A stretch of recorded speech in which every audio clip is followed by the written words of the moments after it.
this. I love this alphabet because it is forcing me to really look at all of my books and books that I wouldn't normally be gravitated to. I mean, like, this is the first book I am bringing to my first beach trip for sure. I say this in the beginning of every one, like, I feel like it's not gonna be hard, and then it proves hard. So she's just so positive, and the villain is just so like. Hello everyone, and welcome back to my channel. My name is Sarah. Welcome to our July TBR. It is peak summer right now. I am in this cute little blue linen set that I got on a trip to Newport, Rhode Island. It is just honestly perfect for like the summer nights on the beach. I'm obsessed with it. Summer is in full swing. Love to get some really amazing books read in summer at the beach, at the pool.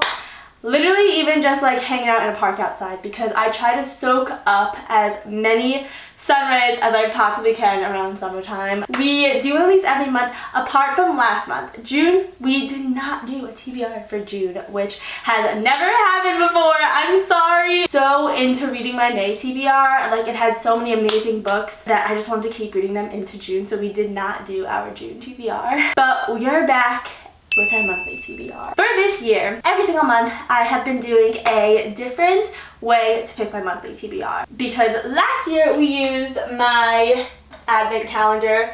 That is why this is here, as a little memory of last year's TBRs.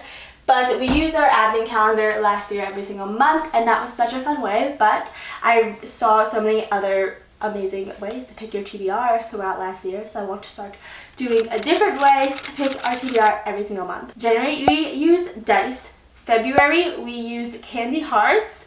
March we use random like number generator and my Notion template. April my pets chose, which was such a fun video. I love doing that video. May we chose based on the color of the rainbow. So July we are going to use the alphabet. So I have every single letter of the alphabet in this TBR jar. This is my TBR prompt jar, but today I took out all of our TBR prompts. I saved them. Don't worry, the TBR will be back in full swing soon. I think I'm gonna add these letters to it to make it a little bit more fun. And then I just put the letters of the alphabet all in this little jar, and what we're gonna do is we're gonna pick our letter and have our book based on that letter. So bonus points if I can get like multiple first letters being the letter that we choose in the book title. I think that'd be so cool. A little fun game to pick our July TBR. I think we're gonna do around 8 books. They're such little pieces of paper. Let's see what our first one's gonna be. Coda's watching me. Shake it. B is our first letter of the first book of our July TBR. We're going to come to my shelves and see what we can get. Oh, you know what stuck out to me literally immediately? Binding 13. I know. I feel like I put that on my TBR so much. Oh, I got a good one. If we can't find a better one with like multiple B's in the title, I have a really good one that I have been really waiting to read. We are gonna go for it. We are going to choose The Ballad of Never After by Stephanie Garber. So ballad starts with a B. There's our letter.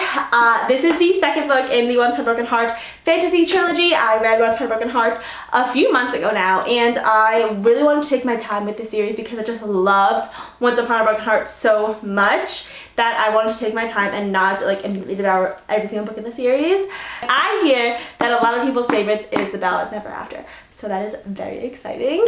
For my July TBR, for like my beach reads, summer reads, I like to get a good mix of fantasy series, because there is nothing like getting lost in a fantasy series when you're like out at the beach. Honestly, it's like you're like devouring your book so much, and you look up and it's just like the beach and the ocean. I don't know. I think that it's awesome. You're like in your own little world in your book, but then you have the beach right there. It's an amazing feeling.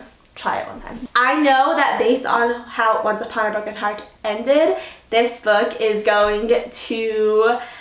We already have a conflict going on in this book. To give you a summary of the first book without having any spoilers, there is this girl, Evangeline Fox. She basically makes a deal with the Prince of Hearts, aka Jax from Caraval. I loved Caraval, and we have Jax coming over into this next trilogy. In this world, you are not supposed to make deals with fates. They are always double backing and double crossing. Very fun, very exciting world to read. Highly recommend. Like I said, everyone loves The Ballad of Never After. More than Once in a Broken Heart, and even more than the third book, A Curse for True Love. So I'm super excited to see what that one is. And now for our next letter, F! Our next title of our book will start with the letter F, or have the letter F multiple times in it. This one's gonna be hard. I feel like there's just not a lot of books with the letter F. Wow, okay, this is really hard. The only ones that I see are The Final Offer and The Fine Print. I have already read those books. I literally don't see any other. Oh, or we have, ooh, that might be a fun one. Oh, okay. Okay, we do have some options. Emily Wilde's Encyclopedia of Fairies. This is like a cozy fantasy, and you know, fairies at the end is our F book. First Time Caller. We already have a fantasy, so I think I'm gonna go with the romance. I like to have a nice balance in our TBR. So for letter F, we are gonna go with First Time Caller, and this is even better because the letter, it's like the first letter is F, and I feel like that is just sticking to our TBR challenge even better. B.K. Morrison, I did read one book by her, and it was Love Like Farms. That was a good book. The way that she writes is definitely different than I am used to, at least in Love Like Farm. It was a little bit different, where it was like, it didn't exactly like flow. There are some books that are just so easy to read. For some reason, the writing in Love Like Farms did not flow for me. So I still liked it, but I am wondering if this is going to be similar to that. This is a romance. Hopeless romantic meets a demoralized radio host in this cozy Sleepless in Seattle inspired love story. I love Sleepless in Seattle. Classic rom-com. If you're looking for a rom-com to binge this summer, try that one. So good. This is our radio host, this man. And then this girl, who I swear looks like the girl who played Daisy Jones in Daisy Jones and the Six adaptation, like TV adaptation. She looks just like her. If she had a cartoon form, that would be her. He is the host of Baltimore's Romance Hotline. Her kid actually calls her mom into this radio host and tries to get her mom a date, which is so funny. And it says, but when a young girl calls into the station asking for dating advice for her mom, the interview goes viral. Suddenly, because of Lucy's kid wanting the best for her, wanting love for her, Lucy's quiet little life is thrown out to be scrutinized by the rest of America. That's fun. I love also this little color combination. It reminds me of lemonade, like pink lemonade and like red lemonade. But I have seen some reviews on it. I think it's been like kind of mixed, which seems like a lot, honestly, of books lately have been mixed reviews. We're gonna go with First Time Caller. Looks like a cute little rom-com. Oh, did I even say it? That the romance is from these two, the radio host and the mom. I don't know if I said that, but that is suddenly what the romance is. Next book, third book on our July TBR. C! We are sticking with the beginning of the alphabet, it seems. I think it's gonna be a lot easier than F. I don't know, I did not expect F to be so difficult. This is gonna be a lot easier than F, I feel. We are going to go with The Conditions of Will by Jessa Hastings. I am so excited to read this book. Even though it's not a Magnolia book, which if you don't know, Magnolia Parks, that whole series, I have it right here. You can't see it, but it's here, I promise. The whole series I read and I love, and it's probably my favorite romance series. I just love the way that Jessa writes and the way that she can so perfectly describe human emotion is beautiful to me, and Magnolia Parks is what introduced me to Jessa Hastings, as I think a lot of people were introduced to Jessa Hastings through Magnolia Parks. This is her relative new release that came out not too long ago. It is The Conditions of Will. This takes place in the same world and the same city as the Magnolia Parks universe. I think like some of the characters are mentioned in here, but only like in passing. Like Magnolia Parks, that whole box set, are very famous in London, and she, our main character here, I feel like is just like a normal girl in London, so of course she knows the box set. This is a fiction book, but there is a romance in it, but it's also like a women's fiction book. I've heard a lot about this book, how this is like the book where she has a lot of family issues and discoveries that are explored in this book that are just so deep and actually real life things that people deal with. So I think that the way that Jessa Hastings writes, she's just going to do that so beautifully. And I am so excited to read this book also because all of Jessa's books, including the Magnolia Parks ones, like the UK covers, they all have very like hidden Easter eggs all over the books. And I'm excited to sort of find the Easter eggs after reading this book. I do know one thing, these little pennies around here, the love interest is named Sam Penny. So I am just so excited to find these little Easter eggs. I'm so excited to get back into the world of Jessa Hastings writing. So many people love this book and I can't wait to read it this summer. So we are going to add the Conditions of Will to our TBR. Number 4. It's gonna like a late latter half of the alphabet. Here we go. You is our next book on our July TBR. This is gonna be tricky, I feel. The Unhoneymooners by Christina Lauren. I have had this book for so long. This is probably one of the books that have been on my physical TBR for the absolute longest. I picked it up because I fell in love with Love and Other Words by Christina Lauren, as I'm sure a lot of people did, and I wanted to read other books by her. And then I read one other book, my favorite Half Night Stand, and I DNF'd it. I don't DNF books lightly, but I just could not do my favorite Half Night Stand. I feel like this would be a very fun, like, rom-com summer read though.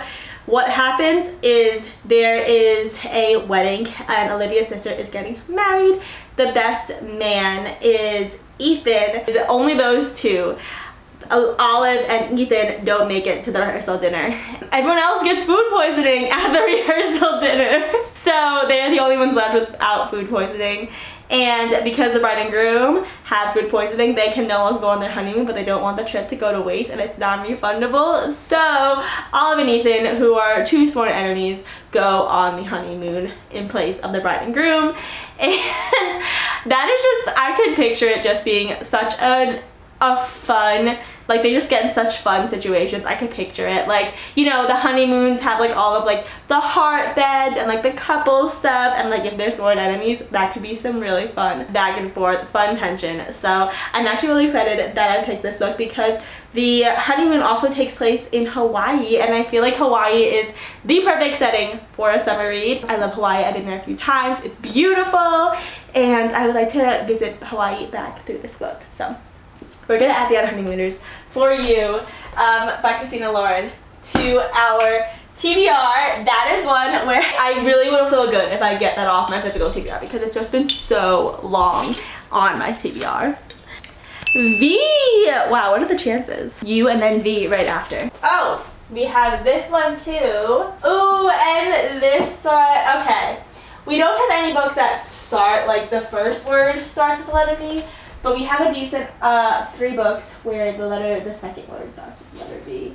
We have Archer's Voice, we have The Breakup Vacation, and we have Assistant to the Villain. So I want a love story. So I want a fun little vacation book, which we just had. We do have the Unhoneymooners, so I feel like I'm not going to do Breakup Vacation because that's sort of like the same thing where it's like a vacation book. Or do you want a funny rom-com? Ooh, I'm sorry. This Archer's Voice has also been on my TBR for so long. I've been wanting to read it for so long. People have been asking me to read it for so long, but I don't know. I really want to read Assistant to the Villain. You guys, this book, actually, funny story, the way that I got this book. So this book came out like a little bit ago, and when it first came out, it had these red sprayed edges, and I never bought it. And then I like noticed that they no longer had the red sprayed edges, and something about me, which we found out when I bought the entire Legacy of Gods sprayed edge series, is when a book has sprayed edges and then suddenly you can't find those sprayed edges anymore. Maybe it's like PTSD from not getting Fourth Wing when it first came out with the dragon edges. Now I'm just like, if it has sprayed edges, I need it because I don't want that to happen again. But I did not find the sprayed edges for like months and months and months, and then randomly at my local Target this was there. Like, again, months after there were no sprayed edges. I simply could not find them anywhere. They weren't on Amazon anymore. I don't know how this got put on my shelf. Maybe someone returned it, I don't know, but I found the last sprayed edge book. I immediately snatched it up because by this time, again, it had been months since it came out. People have been saying that it was so good, and I'm like, dang it, I saw this Straight Edge one. I was so close to buying the Straight Edge one so many times, and I just never did. I'm happy that we bought the Straight Edge book. And this book I hear is almost like romance. It's like a comedy because there's this villain, and he is an actual villain, but I feel like some of the things he does is like cartoon villainy. And then this girl who is just like sunshine becomes the assistant to the villain because she needs a job, and like she's just so positive, and the villain is just so like villainy. His assistant just like irks him so much. But she just has this eternally positive outlook, and that is such a fun dynamic, like ultimate grumpy sunshine. And I just hear that people are literally laughing out loud when they're reading this book. I'm excited to finally see what all the hype is about with Assistant to the Villain. So we are gonna add this book on our TBR. 3 books left to choose. I got an S. Can I get an S? No, we're sticking with the latter half of the alphabet now. Y. I don't know if I have anything that starts with the letter Y. Literally nothing. It's not gonna be a perfect match. Addicted to You. We have the 7-year slip. We have Part of Your World. Let's do it. We're gonna do Addicted to You. Krista and Becca Ritchie, very famous book. If you don't know, if you haven't read this book, like me, that's crazy. It would be even crazier if you've never heard of this book, because this book is so viral. It came out so long ago. Like, when did it come out?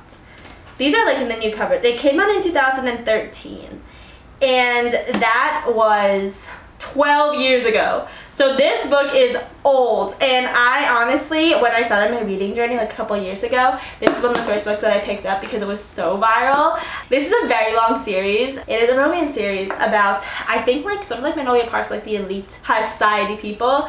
This one particularly is about Lily Calloway and Lauren Hale. And again, I read the first couple of chapters a few years ago. Sorry, it cut me off, so rude. But I read the first couple chapters a few years ago, and then I saw the end after it. Lily is addicted to sex, and Lauren is addicted to alcohol. Their families are friends. It's like not good, but they decide to basically let each other keep with their addictions and not tell their family, so people think they're doing better. They agree that if they date, it's like a way for the other person to hide their addiction, because then everyone will be talking about like, oh, they're dating, they're doing so well for each other, but they're both not going to snitch on each other, so they can keep sort of spiraling downward in their own addictions. The only way out is rock bottom. So I do anticipate a lot of growth in this book. It is a very famous series. It has to be famous for a reason, because it is so big. There's like a spin-off series. Like, this is the Addicted series, and then the spin-off series I think is like the Calloway Sisters series. So it is a huge world, and I want to get into it. Even though I'm in between so many worlds, so many series, I want to add Addicted series to that. Maybe I can finally get on the Addicted series hype. Alright, next. J! Okay. Right smack in the middle of the alphabet, we have J. This one I feel should not be hard. I love this. I love this alphabet because it is forcing me to really look at all of my books, and books that I wouldn't normally be gravitated to. I mean, they're like the Unhoneymooners, and actually like give them a chance. So that is why we do these new ways to pick our TBR, to give some books that have been on my physical TBR a chance. So, J. What do we got for J? Why is this harder than I thought it would be? Sidetrack. I'm still looking for J, but I really hope our next book is S, because I've been looking at Sif and Sparrow, and that is like going to be the ultimate end to this alphabet challenge, because there's 2 S's. Alright, I think this is the only one we got. So we are going to go with The Book Jumper by Mechchild Glass. I can't say this. I'm sorry. I'm going to completely butcher it, but it is by that author. This is fun! Oh my goodness. I got this book like a year ago in one of my bookstore vlogs, and it reminded me so much of one of my favorite books that I read when I was younger, Inkheart. That was like, I'm gonna do a book lore video, and Inkheart was like a main part of my book lore, like what got me into reading. So this book, when I saw this in the Barnes & Noble, it completely reminds me of it. And I've just forgot about it since. But that is why these TBR challenges are so good, that I can remember books that I used to like, that I really was into a little bit ago. Long story short, there is this girl, Amy, and she is a book jumper. able to, it's exactly what it sounds like, she's able to leap into a story and interact with the world inside, which is like, isn't that every book lover's dream? Like literally, insert me into Iron Flame, please. Insert me into Fourth Wing, please. I want to ride a dragon again. Will I? I don't think I would survive the parapet even, but I want to be in that world so bad, and Amy can do that. So I thought that was such a cool concept, and that's why I picked this book up. It is very similar to Inkheart, which is again what I said, the reason I picked this up as well. Someone is stealing from the books that Amy visits, and that person may be after her life as well. Teaming up with fellow book jumper Will, Amy vows to get to the bottom of the thieves at whatever cost. So Will is also a book jumper, and I'm guessing that is also our love interest. Look how beautiful this cover is. I am so excited to get into the book jumper. Great, amazing. Love that I remember that book. All right, last book on our July TBR. If we get S, that'd be, oh, sorry, my rings are like making it really loud. If we get S, that would be amazing. You look at it first. Oh, it's upside down. D! It is not S, but that is okay. I feel like, I say this at the beginning of everything, and oh my god, I'm sorry, my rings are so loud. I say this at the beginning of every one, like, I feel like it's not gonna be hard. And then it proves hard. So, let's find a book with letter D. Oh! Okay. Sorry. I got really excited because we might have our first, this is perfect, our first book is also our last book on our July TBR that has two of the letters that we chose in it. We're gonna go with Darkwater Daughter, D and D. This is by H.M. Long. And it's part of a series. The series is The Winter Sea. And this is also, this is a book that my boyfriend actually picked out for me. And we went to Barnes & Noble, and I asked him, like, what book do you think that I would like? And he took it so seriously. It was adorable. Where he was like, we were in there for like a very long time because he was just like really trying to pick a good book. And we chose this one, Darkwater Daughter. Mary Firth is a storm singer, a woman whose voice can still hurricanes and shatter armadas. Wow, powerful. Faced with servitude to pirate lord Sylvanus Lear, Mary offers her skills to his arch rival in exchange for protection and helping send Lear, I guess the pirate lord, to a watery grave. But her new ally has a vendetta of his own. Mary Firth, again, sort of like a storm singer, sort of like, I guess, a mermaid? Not a mermaid, but she's like, she has powers, and she's on board this pirate ship. And then there's Samuel Rosser, who is a naval officer. He is also trying to bring Lur, the pirate lord, to justice. And Mary ends up stealing something that he needs to bring the pirate lord to justice. So then he is after her suddenly. And I think that's where that like romance is. This is so much fun to be reading at the beach because it takes place in the water, in the ocean. That is so fun. This is the first book I am bringing to my first beach trip for sure. I don't read many pirate, mermaid type fantasy series, but this seems like a really good one to start. So we are going to add that one. And that is our July TBR for you. Let's go through them one more time. We have Darkwater Daughter, our only book that was able to incorporate two letters with our, or two words with our chosen letter. The Book Jumper, Addicted to You, Assistant to the Villain, The Unhoneymooners, The Conditions of Will, First Time Caller, and The Ballad of Never After. I'm so excited, you guys. I feel like we have a really amazing split here of not only different genres, but also a mix of like older books and newer books that have recently come out. And I feel like that is going to be the perfect combination to read for this month. That is our July TBR. I can't even say which one I'm most excited for because it would have to be between The Ballad of Never After and The Conditions of Will. And even Addicted to You. Honestly, I want to know why the Addicted series is so viral. So that is our July TBR. These will definitely be in videos upcoming for this month. Happy July. Get out there in the sun. Enjoy your summer. Thank you so much for watching, and I'll see you in the next video. Bye!